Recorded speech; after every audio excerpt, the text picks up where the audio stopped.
I want to walk through a series of like steps to answer the question so that you just have sort of these 4 steps in your mind and you can go boom, boom, boom each time you see a sentence equivalence question.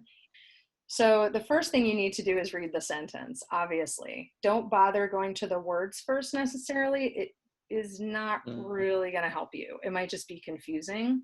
So read the sentence with the blank in it. Step 2 is what I'm already kind of talking about, which is to break down the sentence. And this does not have to take long. I mean, we're talking seconds, right, that you're devoting to each step.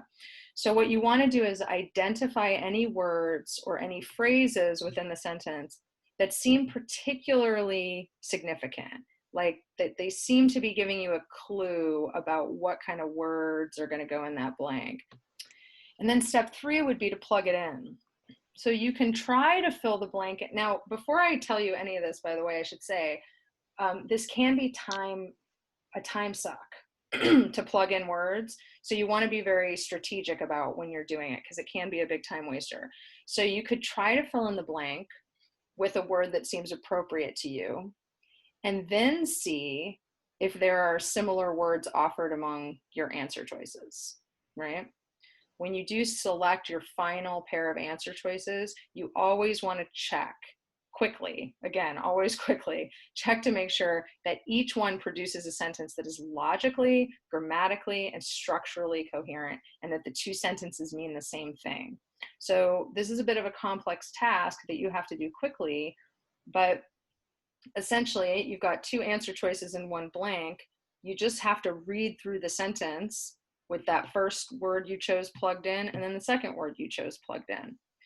But the final step you really should make sure you're doing is once you do that for both and they both make sense, do they mean the same thing, right?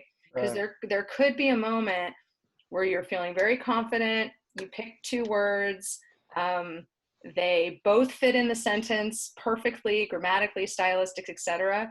But when you hold them up next to each other, they don't mean the same thing anymore. And say, am I creating two sentences of equivalent meaning through my word choice? And if not, what have I done? Like, sounds so dramatic.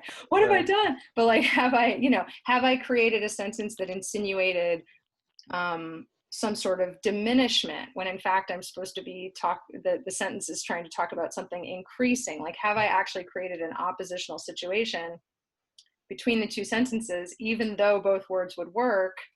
The sentences aren't synonymous. So this is just helpful to know because it's a way to catch your mistake.